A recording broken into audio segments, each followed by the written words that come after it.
In this video, we'll discuss about electron microscope. Here, accelerate electron beam is used instead of light rays to eliminate that specimen. நார்மலாக மற்ற எல்லா மைக்ரோஸ்கோப்லேயும் வந்து light race தான் use பண்ணுவோம். இங்கே வந்து என்ன பண்ணுறோம், எலக்ட்ரான் பீம்ஸ் யூஸ் பண்ணுறோம் டு எலிமினேட் தட் ஸ்பெசிமன். இது வந்து எவ்வளோ தூரம் வந்து மேக்னிஃபிகேஷன் பண்ணி கொடுக்கும்னா வந்து 10 lakhs டைம் வந்து இது வந்து மேக்னிஃபிகேஷன் பண்ணி கொடுக்கும். இதெல்லாம் வந்து நம்ம வந்து ஓவர்வியூ ஒரு சம்மரி ஆஃப் எலக்ட்ரான் மைக்ரோஸ்கோப் தான் பார்க்குறோம். ஸோ இதில் வந்து டிஃப்ரெண்ட் டைப்ஸ் இருக்குது. Transmission electron microscope, scanning electron microscope, cryo electron microscope, reflection electron microscope, then scanning and transmission electron microscope. So இது மாதிரியான different type TEM, SEM, REM, STEM அப்படின்னு சொல்லிட்டு different type of microscope இருக்கு. இதோட application எங்கெங்கன்னு சொல்லி use ஆகுன்னு சொல்லி பார்த்தா used on crystallography, nanotechnology, virology, forensic ஸ்டடீஸ்லாம் வந்து இது யூஸ் ஆகுது. அதாவது ஸ்மால் ஆப்ஜெக்ட், இப்போ ப்ரோட்டீன் எடுத்தால் ஃபுல் டீட்டெயில்டாக நம்ம வந்து படிக்கிறதுக்கு யூஸ் ஆகும். இதோட லிமிட்டேஷன் என்னன்னு சொல்லி பார்த்தா இது வந்து எக்ஸ்பென்சிவ், ரொம்ப காஸ்ட்லி. அப்புறம் இதுக்கு வந்து that complex and required vacuum system, இதுக்கு வந்து கம்பல்சரி வந்து வேக்கம் சிஸ்டம் வந்து ரெக்யூர்ட் ஆகுது. ஸோ இதெல்லாம் வந்து சம்மரி ஆஃப் எலக்ட்ரான் மைக்ரோஸ்கோப். இது எப்படி ஒர்க் ஆகுது அப்படிங்கிறத பார்க்க போகிறோம்.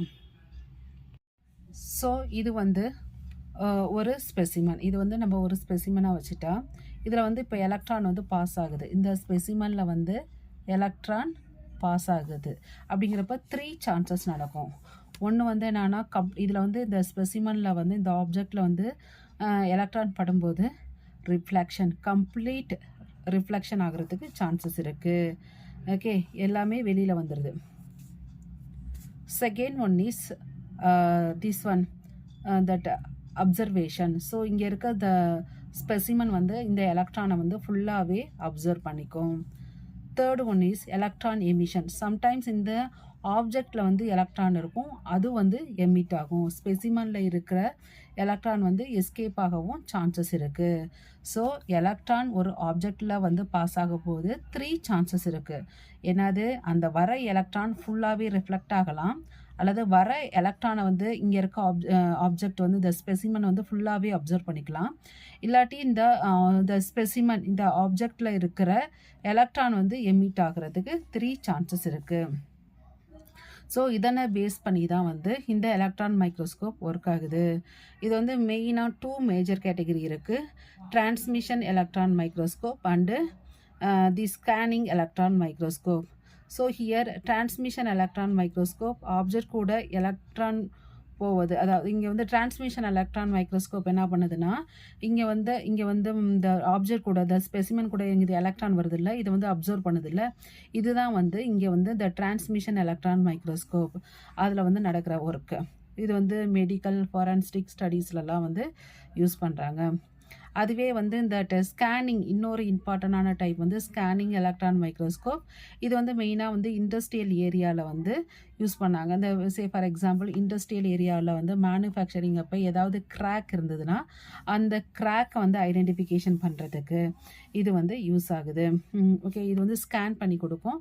ஸோ ஸ்கேனிங்கில் வந்து இது பிளாக் அண்ட் ஒயிட் இமேஜில் தான் இருக்கும். ஏதாவது ஃபால்ட் இருந்ததுன்னா நம்ம வந்து ஐடென்டிஃபிகேஷன் பண்ணலாம். இப்போ வந்து இது வந்து எப்படி ஒர்க் ஆக போகுது அப்படின்னு சொல்லி பார்க்க போகிறோம். ஸோ எலக்ட்ரான், இங்கே வந்து எலக்ட்ரான் சோர்ஸ் இருக்குது. இந்த எலக்ட்ரான் சோர்ஸ் வந்து த்ரூ எலக்ட்ரான் கன், இது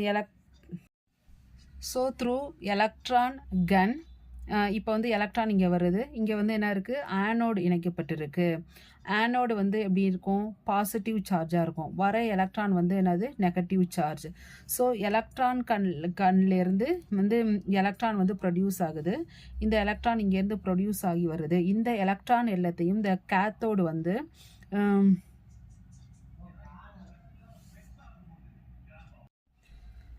எலக்ட்ரான் சோர்ஸ், இங்கே வந்து எலக்ட்ரான் கன்னு வந்து இருக்குது.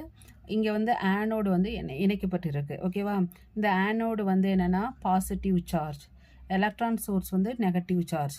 ஸோ எலக்ட்ரான் கன் ப்ரொடியூஸ் பண்ணுற எல்லா எலக்ட்ரானும் இதெல்லாம் வந்து எல்லாமே எலக்ட்ரானும் வந்து இந்த கேத்தோடு இந்த ஆனோடு வந்து எல்லாத்தையும் கலெக்ட் பண்ணிக்கிட்டு த்ரூ கண்டென்சர் லென்ஸ் வழியாக அனுப்பும். எங்கே அனுப்புது?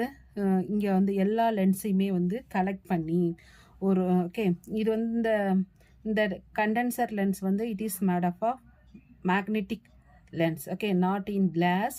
இது வந்து ஒரு made of of magnetic lens. இது வழியாக it is made of of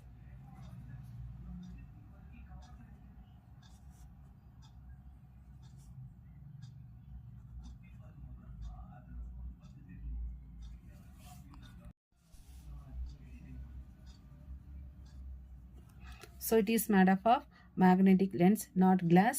Through condenser lens வழியாக பஞ்ச் ஆஃப் எலக்ட்ரான் நான் வந்து எலக்ட்ரான் பீமை அப்படியே பஞ்ச் ஆஃப் ஓகே பீமை வந்து அனுப்புது எங்கள் ஆப்ஜெக்டிவ் லென்ஸுக்கு. ஸோ இங்கே வந்து எலக்ட்ரான் கன்னு அது ப்ரொடியூஸ் பண்ணுற எலக்ட்ரானை வந்து இங்கே இருக்க ஆனோடு எல்லாத்தையும் கலெக்ட் பண்ணி த்ரூ கண்டென்சர் லென்ஸ் வழியாக அப்ஜெக்டிவ் லென்ஸுக்கு அனுப்புது. நவ் இமேஜ் இங்கே வந்து எப்போ இது வந்து எலக்ட்ரான்லாம் வந்து இதெல்லாம் வந்து எலக்ட்ரான் எப்போ வந்து அப்ஜெக்டிவ் லென்ஸுக்கு வருதோ இங்கே வந்து இமேஜ் வந்து ஃபார்ம் ஆயிரும். ஃபஸ்ட்டு இமேஜ் ஆப்ஜெக்டிவ் லென்ஸுக்கிட்ட கிடைக்கும்.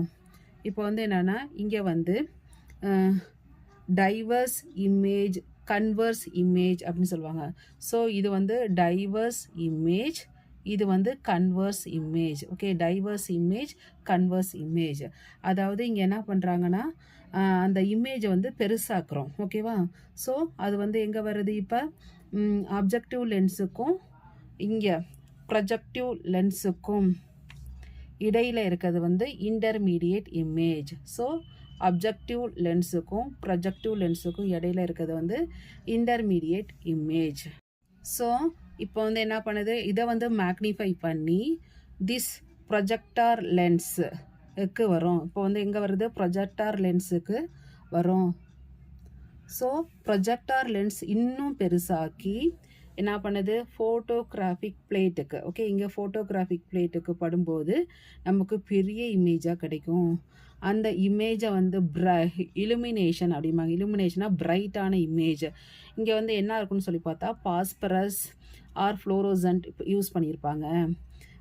ஏன்னா எலக்ட்ரான் வரும்போது அது வந்து ஃப்ளாஷ் ஆகும், அது ஸ்பார்க் மாதிரி க்ரியேட் ஆகும். டிவிலலாம் இந்த பாஸ்பரஸ் தான் கோட் பண்ணியிருப்பாங்க. ஓகே, பாஸ்பரஸ் கோட்டிங் தான் ப்ரெசண்ட் ஆகிருக்கும். ஸோ இங்கே வந்து என்னென்ன ப்ராசஸ் வருது? Electron source. ஸோ எலக்ட்ரான் கன் ப்ரொடியூஸ் பண்ணுற எலக்ட்ரானை கலெக்ட் பண்ணி எலக்ட்ரான் வந்து என்னது எலக்ட்ரான் பீமாக வந்து sent to objective lens. Okay, now இங்கே வந்து இமேஜ் வந்து ஃபார்ம் ஆகுது. we can find image that objective lens when focusing here. இங்கே வந்து இமேஜ் வந்து 2 பாசிபிலிட்டிஸ் நடக்குது. ஒன்று வந்து கன்வர்ஸ் இமேஜ், அனதர் வந்து டைவர்ஸ் இமேஜ். ஆஃப்டர் தட் என்ன ஆகுது? த்ரூ ஆப்ஜெக்டிவ் லென்ஸ் வழியாக இது வந்து ப்ரொஜெக்டார் லென்ஸுக்கு வருது. இங்கே வந்து இன் பிட்வீன் இன்டர்மீடியேட் இமேஜ் இருக்குது. After that through projector lens இதுக்கு எங்கே போகுது? ஃபோட்டோகிராஃபிக் பிளேட்டுக்கு போகுது. அங்கே வந்து இலுமினேஷன், அதாவது நமக்கு வந்து நல்ல பெரிய இமேஜாக கிளியர் இமேஜாக கிடைக்கிது. அதுக்கு நேம் வந்து இலுமினேஷன். அங்கே வந்து அது it is made of phosphorus. So diverse image converse image இது ரெண்டுமே சேர்ந்து இமேஜை வந்து பெருசாகுது. So it is called as intermediate image, objective and இது ப்ரொஜெக்டிவ் லென்ஸுக்கு இடையில் இருக்க image.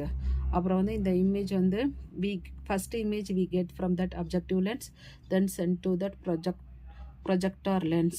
2 big image we can see in photographic plate. இதை வந்து பிரைட்டான இமேஜ் என்ன சொல்கிறாங்க? இலுமினேஷன், பாஸ்பரஸ் கோட்டிங் இன் டிவி ஸ்க்ரீன். இது வந்து எவ்வளோ தடவை 10 lakhs டைம் வந்து பிக்கராக காமிக்குதும். இதில் வந்து resolution power or resolving power அப்படின்னா என்ன?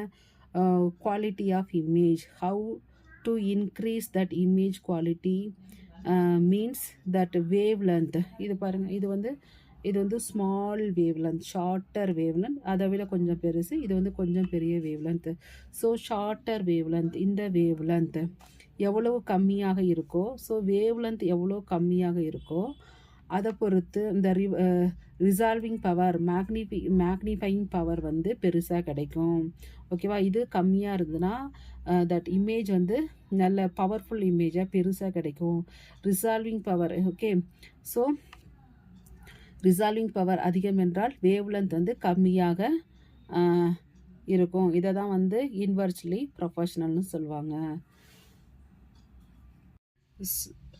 ஸோ இந்த வீடியோவில் electron microscope introduction part. So electron source, anode, condenser lens, objective lens, intermediate image, projector lens, then illumination. So 3 chances: reflect, absorption and electron emission.